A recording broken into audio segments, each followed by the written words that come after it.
तो दोस्तों, तुम लोगों ने कभी सोचा कि आखिर एडिया की पावर सुमीरे और सारादा के ऊपर क्यों वर्क नहीं करती? हाँ, तुम लोगों ने पक्का सोचा ही होगा और तुम लोगों ने अपनी अपनी थ्योरी बनाई होगी। लेकिन मेरे पास जो एक थ्योरी है जो मुझे लगती है कि सही में शायद से थ्योरी सच हो सकती है। मैं मानना भी नहीं चाहता उस थ्योरी को, मेरे दिमाग में पता नहीं आई भी क्यों है थ्योरी, लेकिन फिर भी तुम लोगों को मुझे अपनी वीडियो शेयर करनी थी इस थ्योरी के माध्यम से। तो आओ यार भैया, आज बात करते हैं। और इसके अंदर सबसे पहले आगे बढ़ने से पहले थ्योरी के अंदर मुझे तुम लोगों को जरा एडिया की पावर और एडिया पैदा कैसे हुई इसके बारे में थोड़ा बताना पड़ेगा। तो आओ जरा उसके ऊपर पहले बात करते हैं। और भाई देखो, एडिया जो है वो एक साइबॉर्ग है और उसको बनाया है आमाडो ने शिबा ओत्सुजुकी के जो कॉर्प्स है उसकी मदद से, यानी कि वो पूरी की पूरी एक साइबॉर्ग है। और इसकी कॉम्बैक्ट एबिलिटी, इसने खुद बोला है कि ये टाइजुत्सु भी जानती है और उसके अंदर ये जीरन को भी सरपास करती है। यानी कि ईशकी जब जीरन की बॉडी को कंट्रोल कर रहा था उस समय भी ये जीरन को सरपास करती है। और इसका जो भाई है डायमंड, वो भी एक हाफ ब्लड ओत्सुजुकी कह सकते हो, शायद से अपन इन दोनों को भी हाफ ब्लड ओत्सुजुकी कह सकते हो। इसका भाई है और ये भी, वो भी एक साइबॉर्ग है और उसको भी है ना ओत्सुजुकी शिबाई के डीएनए से ही बनाया गया है। और अगर तुम्हें मैं सिंपली बोलूं तो ये लोग जो है शिबाई के पास जितनी भी एबिलिटीज थी उनमें से कुछ एबिलिटीज इनके अंदर भी आई है। डायमंड के पास आई है एक ऐसी एबिलिटी जिसके अंदर अगर कोई भी उसको मारने का सोचेगा, फॉर एग्जाम्पल के लिए मैं उसको घूसा मारने का सोचूंगा तो मेरे ऊपर ही घूसा पड़ जाएगा, या फिर मैं अगर उसे मारने तक का, जान से मारने का सोचूंगा तो भाई मुझके ऊपर भी है ना उसका असर हो जाएगा। यानी कि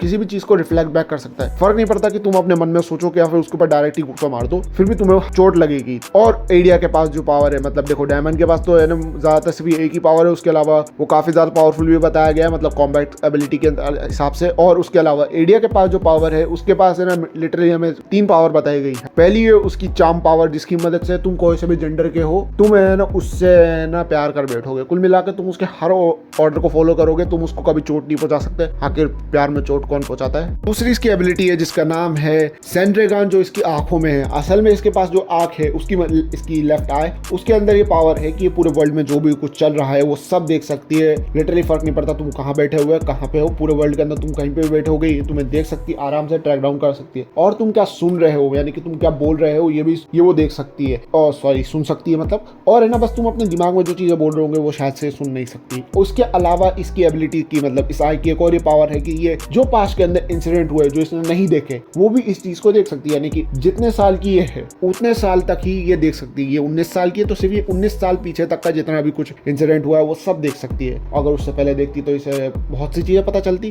उसके अलावा इसके पास एक तीसरी एबिलिटी है जिसका नाम है ओमनीपेटेंट एबिलिटी। ओमनीपेटेंट एबिलिटी क्या है कि ये एक टाइप का शिनजुत्सु है और जिसके अंदर शिनजुत्सु यानी कि एक ओत्सुजुकी की पावर, जिसके अंदर भाई ये जो है लिटरली कुछ भी कर सकती है। मतलब किसी की भी विश ग्रांट कर सकती है या फिर अपनी विश भी कोई हो उसको ग्रांट कर सकती है, जहां तक मुझे लगता है। क्योंकि इसके अंदर लिटरली हमें ये बताया है कि कोई भी अगर किसी की डिजायर है, जैसे कि कावाकी का एग्जांपल जो अभी हमें लेटेस्ट मिला है कि कावाकी की डिजायर थी कि वो होकागे का सन बन जाए, तो है ना इसने अपनी ओमनीपेटेंट का एबिलिटी इनडायरेक्टली, मतलब जानबूझ के यूज नहीं करी, मतलब कि इनडायरेक्टली गलती से इससे यूज हो गई, जिसकी मदद से कावाकी और बोरुतो पूरे के पूरे शिफ्ट हो गए। यानी कि दोनों की पर्सनालिटी या बोलूं कि दोनों की जिंदगी बदल गई। कावाकी बोरुतो बन गया, बोरुतो कावाकी बन गया। ये ऐसा तुम सीधे भाषा में कह सकते हो अगर तुम लोगों को ऐसा बोलना हो तो। और उसके अलावा इसके पास उड़ने की एबिलिटी भी है, ये उड़ भी सकती है। अब तुम लोग जिस चीज का वेट कर रहे थे उसके ऊपर बात करते हैं। हाँ, वो थ्योरी है क्या? और वो थ्योरी जो है थोड़ी सी काइंडा कॉम्प्लिकेटेड है। मैंने बोला कि इस थ्योरी को सुनने के बाद तुम लोग है ना मेरे मुंह पे या तो थूक कर या फिर पता नहीं कुछ भी गालियां बक सकते हो, क्योंकि ये मतलब कुछ भी थ्योरी मैंने अपनी दिमाग में आ गई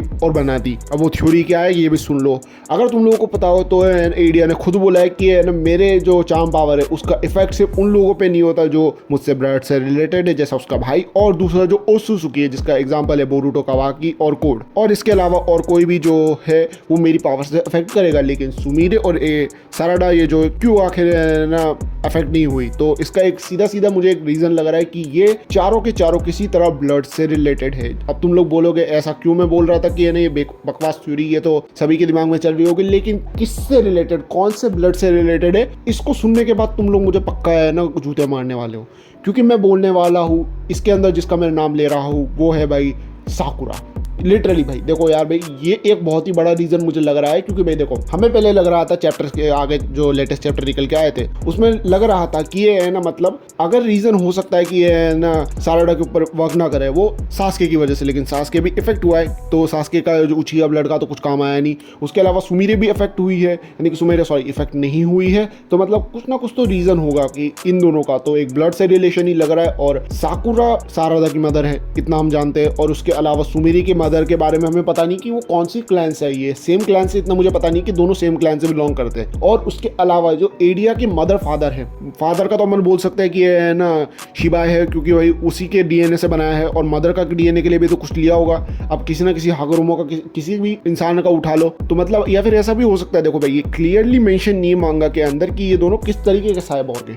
साइबोर्ग भी मतलब है ना कुछ दो तरीके के मैं जानता हूँ। पहले जो है ना जेनेटिकली मॉडिफाई होते हैं, जैसे कि कावाकी जो है ना, कावाकी जेनेटिकली मॉडिफाई है लेकिन वो साइबोर्ग नहीं है। लेकिन कुछ साइबोर्ग जो है ना किसी बच्चों को उठाया उसको पूरा जेनेटिकली मॉडिफाई करके साइबोर्ग बना दिया, जैसे कि फ्रैंकी। और उसके अलावा वो होते हैं जैसे कि मीट्स की जो पूरा का पूरा है ना क्लोन तरीके से बनाया गया है। तो ये दो तरीके के साइबोर्ग होते हैं, और हमें ये अभी तक पूरी क्लियरली मुझे है ना मांगा के अंदर भी दिखानी है कि किस तरीके के दोनों साइबोर्ग हैं। तो अगर ये पहले वाले साइबोर्ग होते हैं तो हाँ रीज़न ये ब्लड रिलेशन का हो सकता है, लेकिन अगर ये दूसरे वाले होते हैं तो फिर पता नहीं, हमें आगे जाके शायद से खुद ही रिवील कर दे। और इसके अलावा है ना ये थ्योरी मेरी गलत हो सकती है। गलत होने का रीज़न इसलिए क्योंकि मोमोशिकी ने खुद बोला है कि उसे पता चल चुका है कि आखिर इसकी पावर वर्क कैसे करती है, यानी कि इस पावर को वर्क करने का भी कोई तरीका होता है जिसके बारे में मोमोशिकी को पता है। अब मोमोशिकी को पता है तो वो तो इतनी जल्दी बताएगा नहीं भाई। ये और लॉन्डा ये है ना, मतलब है ना पूरी बोरुटो सीरीज के अंदर एक ऐसा आदमी है जो है ना मतलब हर चीज़ को है ना दबा के रखता है। तो भाई आज के लिए सिर्फ इतना ही। अगर तुम्हें ये वीडियो अच्छी लगी तो इस वीडियो को लाइक और चैनल को सब्सक्राइब करके रख लेना। और अब मैं तुमसे एक सवाल पूछने वाला हूँ, तुम्हें किस टॉपिक पे वीडियो चाहिए? देखो भाई मैं अपने टॉपिक पे तो काफ़ी सारी वीडियो डाल रखा हूँ, लेकिन तुम्हें किस टॉपिक, किस एनिमे के ऐसे टॉपिक पे, या फिर कोई ऐसी चीज़ जो फिर तुम्हें काफ़ी बढ़िया लगती है, फिर कोई ऐसी थ्योरी जो तुम मुझे बता सको, ताकि मैं उसके ऊपर रिसर्च करके उसके ऊपर भी एक वीडियो बना दूँ। नहीं तो अगर कोई छोटी सी बात होगी तो मैं कमेंट करके भी बता सकता हूँ तुम लोगों को, कमेंट का रिप्लाई करके, मतलब वही बात वही सेम होती है दोनों। तो फिर से मिलते हैं नई वीडियो में, तब तक के लिए भाई सायोनारा।